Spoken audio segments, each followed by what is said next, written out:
Friends, ఎవరైనా మన online exams రాయాలి అనుకుంటే షెడ్యూల్ ప్రకారం మనం ఎగ్జామ్స్ నిర్వహిస్తున్నాము. కేవలం 800 రూపీస్ మాత్రమే తీసుకుంటున్నాము. ఎవరికైనా విల్లింగ్ ఉంటే స్క్రీన్ మీద కనిపించేటువంటి నా నెంబర్ కి కాల్ ఆ మెసేజ్ చేయగలరు. కేవలం 800 రూపీస్ మాత్రమే. మరి నా నెంబర్ 8341949272. హాయ్ ఫ్రెండ్స్, నేను మీ వెంకటేశ్వర రెడ్డి. మరి ఈ వీడియోలో 5th class English 8th lesson a birthday letter, మరి ఈ లెసన్ బేస్ చేసుకొని గ్లోజరీ వర్డ్స్, గ్రామర్, వొకాబులరీ, మరి టెక్స్ట్ బుక్ లో ఇచ్చినటువంటి line to line points discuss చేద్దాం. మరి లేట్ చేయకుండా టాపిక్ లోకి వెళ్తే ఫస్ట్ గ్లోజరీ వర్డ్స్. ఫస్ట్ ఆ వర్డ్స్ అబ్జర్వ్ చేయండి ఫ్రెండ్స్. ప్రెజెంట్స్, ప్రిజన్, సర్మన్, చూడండి ఇక్కడ డోలింగ్ అవుట్, ఇమాజిన్, స్టోలెన్. మరి వాటి యొక్క మీనింగ్స్ మనం ఒక్కసారి అబ్జర్వ్ చేస్తే ఫస్ట్ వన్ ప్రెజెంట్స్ అంటున్నాం. ఇక్కడ ప్రెజెంట్స్ అంటే అర్థం ఏంటి? ప్రెజెంట్స్ మీన్స్ గిఫ్ట్స్, అంటే బహుమతులు అంటాం కదా. ఏదైనా మనం ప్రెజెంట్ చేస్తున్నాము అంటాం, అంటే ఇక్కడ ప్రెజెంట్స్ మీన్స్ గిఫ్ట్స్, బహుమతులు అంటాం. Next prison. ప్రిజన్ అంటే అందరికి తెలిసిన వర్డే, jail. Next sermon. Sermon means a talk on a moral subject. A talk on a moral subject అంటే ఏదైనా మనం ఉపన్యాసం ఇస్తున్నాము అంటాం చూడండి. ఏదైనా మోరల్ సబ్జెక్ట్ ను బేస్ చేసుకొని మాట్లాడేదాన్ని మనం ఏమంటాము అంటే సర్మాన్ అంటాం, అంటే ఉపన్యాసం ఇవ్వడము అంటాం. Next doling out means to give or deliver in small portions. ఓకేనా, టు గివ్ అని అర్థం ఇక్కడ. Next imagine. ఇమాజిన్ అంటే మనము ఊహించుకోవడము అంటాం, అజ్యూమ్ అంటాం. ఓకేనా, సపోజ్, ఫర్ సపోజ్ అంటాం చూడండి. సపోజ్ ఆర్ అజ్యూమ్ అంటాం, అంటే ఊహించుకోవడము అనేటువంటి ఇక్కడ అర్థాన్ని ఇస్తుంది అనమాట. ఇమాజిన్ అంటేనే ఊహించుకోవడము. Next stolen means own.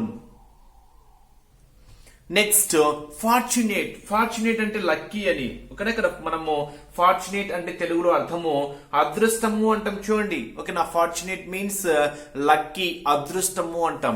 Next room for, that means place for, opportunity for. Next serene, that means calm or peaceful. ఓకేనా, కామ్ ఆర్ పీస్ఫుల్ అంటే అర్థం ఏంటి? ఇక్కడ మనము ఓకేనా కామ్ గా ఉన్నాము, పీస్ఫుల్ గా ఉంది అంటే చాలా నిర్మితంగా ఉంది, చాలా మైండ్ ప్రశాంతంగా ఉంది అంటాం చూడండి. కామ్ అంటేనే సైలెంట్, ఓకేనా, నిర్మితము. ఓకేనా, పీస్ఫుల్ అంటాం. నెక్స్ట్ అక్కడ చూడండి అన్రఫ్డ్ అంటే నాట్ డిజార్డర్డ్. రెస్ట్ అంటేనే మనకు తెలిసిందే రిమైనింగ్ అని. కంటైన్ అంటేనే క్యారీ. క్యారీ అంటే మనము ఒక ప్లేస్ నుంచి ఇంకో ప్లేస్ కి తీసుకెళ్లేదే మనం క్యారీ చేస్తున్నాము అంటాం కదా, అంటే contain means carry. Next text book లో ఇచ్చినటువంటి వొకాబులరీ వర్డ్స్ మనం అబ్జర్వ్ చేస్తే ఇక్కడ ఆపోజిట్ వర్డ్స్ ఇచ్చాడు ఫ్రెండ్స్. ఆపోజిట్ వర్డ్స్ చూడండి ఇక్కడ. Great opposite word small or little. Wise foolish. Right wrong. Little big. Like dislike. Easy difficult. Fortunate unfortunate. Hide. Hide అంటే దాచడము. రివ్యూల్ అంటే ప్రదర్శించడము, రివ్యూల్. ఫ్రెండ్స్ స్నేహితులు. ఎనిమీస్ అంటే శత్రువులు. Worthy unworthy. ఓకేనా. Next secretly openly. సీక్రెట్ అంటే దాచేయడము, ఓపెన్లీ అంటే చూపించుకోవడము. Truth untruth. Brave timid. Never always. ఇవన్నీ వర్డ్స్ మీకు తెలిసినవి. ఆల్రెడీ మనము ప్రీవియస్ లెసన్స్ లో వీటి యొక్క మీనింగ్స్ కూడా మనం క్లియర్ గా ఎక్స్ప్లెనేషన్ అయితే ఇవ్వడం అయితే జరిగింది. నెక్స్ట్ కంటిన్యూషన్ లో silent words. Silent letters are the letters in words that are not pronounced make a huge difference to the meaning and sometimes the pronunciation of the whole word. అంటే ఇక్కడ అర్థం ఏంటి అంటే పద ఉచ్చారణ అంటే మనం పలికేటువంటి ప్రొనౌన్సియేషన్ లో, పద ఉచ్చారణలో కొన్ని పదములలో ఒక అక్షరం అనేది ఉచ్చరించము, అంటే మనం పలకము. ఏదైనా ఒక వర్డ్ తీసుకున్నాము అనుకోండి, ఆ వర్డ్ పలకడంలో మనము ఏదైనా ఒక లెటర్ ని మనము పలకకపోతే ఆ లెటర్ మనకి ఏంటి అంటే ఇక్కడ ఒక నాట్ ప్రొనౌన్స్డ్, పలకము. ఆ లెటర్ మనము సైలెంట్ లెటర్ అంటాం. అంటే ఆ వర్డ్, ఆ లెటర్ ని ఒక వర్డ్ లో ఏదైనా ఒక లెటర్ ని పలకకుండా ఆ వర్డ్ ని మనం ప్రొనౌన్స్ చేస్తే ఆ లెటర్ మనకి ఏమవుతుంది అంటే సైలెంట్ లెటర్ అవుతుంది. ఫర్ ఎగ్జాంపుల్ చూడండి, KNOW, దాన్ని నో అనం, అక్కడ కే యూజ్ చేయము. ఓకేనా, నో. ఓకేనా, అక్కడ ప్రొనౌన్స్ యాజ్ నో. అక్కడ సైలెంట్ లెటర్ ఏంటి అంటే కే అనేది సైలెంట్, మనం కేని ఉచ్చరించమన్నమాట ఇక్కడ. నెక్స్ట్ చూడండి షుడ్ అంటాం కానీ షుల్డ్ అన్నము. అక్కడ ఎల్ అనేది మనం అస్సలు పలకం కాబట్టి అక్కడ ఎల్ అనేది మనకి ఏమవుతుంది, సైలెంట్ వర్డ్ అవుతుంది, షుడ్. నెక్స్ట్ టాల్కింగ్ అనం, అక్కడ టాల్కింగ్ అక్కడ ఎల్ పలకం అక్కడ, ఓకేనా. టాకింగ్ అంటాం, టాకింగ్ అంటే అక్కడ ఎల్ అనే వర్డ్ మనం ప్రొనౌన్స్ చెయ్యం కాబట్టి ఎల్ ఏమవుతుంది అంటే సైలెంట్ అవుతుంది. నెక్స్ట్ కాల్ఫ్ అనకూడదు, కాల్ఫ్ కాదు, ఎల్ పలకకూడదు అక్కడ, L silent, calf. Next knight కాదు, అది నైట్ అంతే, KNIGHT నైట్ కాదు, NIGHT నైట్ లా ప్రొనౌన్స్ చేస్తాము, అక్కడ కే ఏమవుతుంది అంటే సైలెంట్ లెటర్ అవుతుంది. నెక్స్ట్ HOUR, హవర్ కాదు, అవర్ అనాలి, ఓకేనా. హెచ్ అనేది అక్కడ సైలెంట్ లెటర్ గా మనం ఇక్కడ తీసుకోవచ్చు. అవర్, హవర్ కాదు, అవర్, అక్కడ హెచ్ అనేది ఏమవుతుంది అంటే సైలెంట్ అవుతుంది. నెక్స్ట్ గ్రామర్ పరంగా మనం టెక్స్ట్ బుక్ లో అబ్జర్వ్ చేస్తే అడ్వర్బ్స్ ఆఫ్ ఫ్రీక్వెన్సీ. ఇక్కడ చూడండి, adverbs which are used to give answer for the question how often are called adverbs of frequency. అంటే మీరు చూడండి, హౌ ఆఫెన్ ఎన్నిసార్లు అనే ప్రశ్నకు సమాధానం వచ్చే అడ్వర్బ్ ను మనం ఏమంటున్నాము అంటే అడ్వర్బ్స్ ఆఫ్ ఫ్రీక్వెన్సీ. ఎన్నిసార్లు, హౌ ఆఫెన్ అనేటువంటి ప్రశ్నకు సమాధానం చెప్పేది. అంటే ఎగ్జాంపుల్స్ చూడండి, always, never, some times, often, usually, seldom, once, twice, regularly, usually, ఇలాంటి వర్డ్స్ అన్ని మనకి ఏమవుతాయంటే అడ్వర్బ్స్ ఆఫ్ ఫ్రీక్వెన్సీ కింద చెప్పుకోవచ్చు. ఎగ్జాంపుల్ చూడండి, we go on a vacation at least once annually. అంటే ఎన్నిసార్లు అంటే యాన్యువల్లీ, అక్కడ ఎన్నిసార్లు అనేటువంటి దానికి చెప్తున్నాం ఇక్కడ. He is often late for work, he seldom, she, her, he meets me usually, she never smiles. అంటే ఇక్కడ ఆ వర్డ్స్ రెడ్ కలర్ లో ఉండేటువంటి వర్డ్స్ చూడండి ఒక్కసారి.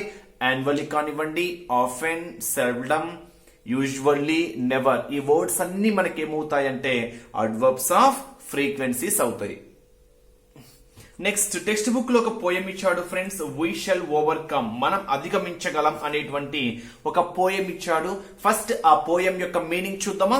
ఆ పోయం మీరు టెక్స్ట్ బుక్ లో పేజ్ నెంబర్ 129 అబ్జర్వ్ చేస్తే మీకు ఆ పోయం ఉంటుంది. ఫస్ట్ ఆ పోయం యొక్క మీనింగ్ ఒక్కసారి చూస్తే, మన దేశానికి స్వాతంత్రం గాంధీజీ ఎలా సాధించాలో అమెరికాలో ఉన్న నల్ల జాతీయులకి స్వాతంత్ర సాధనలో మార్టిన్ లూథర్ కింగ్ జూనియర్ కూడా గాంధీజీ లాగా పోరాడి సాధించారు. ఈ పద్యం కూడా నల్ల జాతీయులలో స్ఫూర్తిని కలిగిస్తూ రచించాడు. ఏదో ఒక రోజు బానిసత్వపు సంఖ్యల నుండి బయటపడి తెల్ల జాతీయుల వలె స్వేచ్ఛా స్వాతంత్రాలను అనుభవించే రోజు వస్తుందని, భయపడకుండా వెనుకడుగు వేయకుండా పోరాడి సాధించుకోవాలని సందేశం ఇస్తున్నాడు. ఇది మనము వీ షల్ ఓవర్కమ్ అనేటువంటి పోయంలో ఉండేటువంటి చిన్న మీనింగ్. మరి ఒక్కసారి మనం అబౌట్ ది పోయిట్ గురించి అబ్జర్వ్ చేశామనుకోండి. మరి ఈ పోయిట్ యొక్క కవి ఎవరు? Martin Luther king junior. ఎప్పుడు జన్మించారు అంటే జనవరి 15, 1929 లో జన్మించారు. ఎప్పుడు మరణించారు అంటే 4th ఏప్రిల్ 1968 లో మరణించాడు. అక్కడ చూడండి, కింద వచ్చి చూడండి ఫ్రెండ్స్, అక్కడ ఎప్పుడు మరణించాడు? 4th ఏప్రిల్ 1968 లో, ఓకేనా. అయితే హత్య చేయబడ్డాడు, ఓకేనా.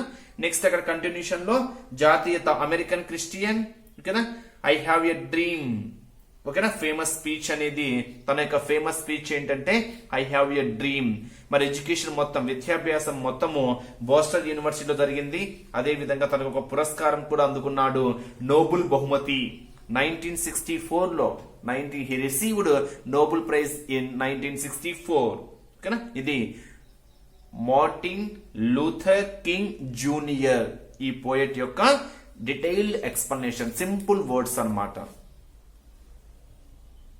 నెక్స్ట్ పోయట్ ను బేస్ చేసుకొని కొన్ని గ్లోజరీ వర్డ్స్ ఇచ్చారు చూడండి friends. Overcome means success in dealing, deep means strong, believe అంటే నమ్మకం, believe means to think that a fact is true, hand in hand means connected, together అంటాం కదా, హ్యాండ్ ఇన్ హ్యాండ్ అంటే ఒక చేతిలో ఒక చేయి, కనెక్టెడ్, టుగెదర్, ఓకేనా. ఇవన్నీ మనకు తెలిసిన వర్డ్సే. Overcome means success in dealing, deep means strong, believe means to think that a fact is true, hand in hand that means connected or together. Next ఒక లెటర్ బేస్ చేసుకొని చెప్తే చూడండి ఫ్రెండ్స్, మనకి ఇక్కడ కాన్సెప్టే లెటర్ కాబట్టి లెసన్ నేమ్ ఏంటి? ఏ birthday letter. అసలు లెటర్ ఎలా ఉండాలి చూడండి. Now use the following templates for right your letter. First top most లో ప్లేస్, డేట్, వాటిని హెడ్డింగ్స్ అంటాం. Next hi dear, hi friend, ఓకేనా, అలాంటి మనకి ఏమవుతాయంటే గ్రీటింగ్స్ అవుతాయి. Next thanks for your letter about అనేది బాడీ లెటర్, అంటే ఇంకా మనం ఏదైతే ఇన్ఫర్మేషన్ రాయాలనుకుంటున్నామో అది మొత్తం బాడీకి సంబంధించింది. Next here is wishing you all the best for your exams, that is closing, ఓకేనా. మనం క్లోజింగ్ లెటర్ మొత్తం బాడీ ఆఫ్ ది లెటర్ అయిపోయిన తర్వాత closing. Next your lovingly sister అనో, యువర్ లవింగ్లీ బ్రదర్ అనో, యువర్ లవింగ్లీ ఫ్రెండ్ అనో some signature, ఓకేనా. Last లో అడ్రస్ ఆన్ ది ఎన్వలప్, అంటే ఇక్కడ హెడ్డింగ్ ఉండాలి, గ్రీటింగ్, బాడీ, క్లోజింగ్, సిగ్నేచర్, అదే విధంగా అడ్రస్ ఆన్ ది ఎన్వలప్. వీటిని బేస్ చేసుకొని మనం ఒక లెటర్ ని రాస్తాం. అవి టెంప్లేట్స్ అంటాం. మరి ఇక్కడ చూడండి, హెడ్డింగ్ అంటే అక్కడ ఎక్స్ప్లెనేషన్ పరంగా క్లియర్ గా మనకు పాయింట్స్ వైజ్ ఇచ్చారు చూడండి ఫ్రెండ్స్, ఓకేనా. Different parts of a letter లో హెడ్డింగ్ అని చెప్పాను కదా ఇందాక. Right at the top of your letter place and date, అంటే ప్లేస్, డేట్ మనం ఎక్కడ రాయాలి అంటే లెటర్ కి టాప్ లో రాయాలి, అవి హెడ్డింగ్స్ లా తీసుకుంటాం. Next greetings, write something like hi, this tells you whom you are writing, ఓకేనా. హాయ్, ఓకేనా. ఇందాక చెప్పాను చూడండి, అంటే మనం ఏదైనా గ్రీటింగ్ ఎవరికైతే ఇస్తున్నామో హాయ్ ఫ్రెండ్, ఓకేనా, అలా మనం ఏదైతే గ్రీటింగ్ ఎవరికైతే ఇస్తున్నామో అది హాయ్ అనేటువంటి వర్డ్స్ తో మనము ఏదైనా ఒక గ్రీటింగ్ రూపంలో ఇవ్వాలనుకుంటే ఇచ్చుకోవచ్చు, ఓకేనా. రైట్ యువర్ మెసేజ్ హియర్, మనం ఏదైతే మెసేజ్ రాయాలి అనుకుంటున్నామో అది బాడీ ఆఫ్ ది లెటర్ కిందకి వచ్చేస్తుంది. Next right short expression followed by a comma, ఓకేనా. అంటే మనం ఏదైతే ఒక ఎక్స్ప్రెషన్ ఇవ్వాలనుకుంటున్నామో, ఓకేనా, షార్ట్ ఎక్స్ప్రెషన్ అంటే సింపుల్ గా ఏదైతే చెప్పాలనుకుంటున్నామో అది కామాతో ఒక క్లోజింగ్ ఇవ్వమని చెప్తున్నాము. నెక్స్ట్ సిగ్నేచర్, అంటే రైట్ యువర్ నేమ్ హియర్, మన పేరు, ఓకేనా. మనం ఏదైతే this tells your reader who the letter is from, అంటే ఎవరి నుంచి అయితే లెటర్ వచ్చింది అని చదివే వాళ్ళకి అర్థం చేసుకోవడం కోసం అక్కడ మనం ఒక సిగ్నేచర్, లాస్ట్ న సిగ్నేచర్, యువర్ ఫ్రెండ్స్ అని రాస్తాం కదా, అంటే చదివే వాళ్లకు ఎక్కడి నుంచి వచ్చింది, ఎవరు రాశారు అనేది ఒక దానికోసము signature. Next write the address of the receiver of the letter, that means address on the envelope, అంటే ఎవరికైతే మనం పంపించాలి అనుకుంటున్నామో వారి యొక్క అడ్రస్ అనేది మనము అక్కడ రాయాల్సిన అవసరం అయితే ఉంటుంది.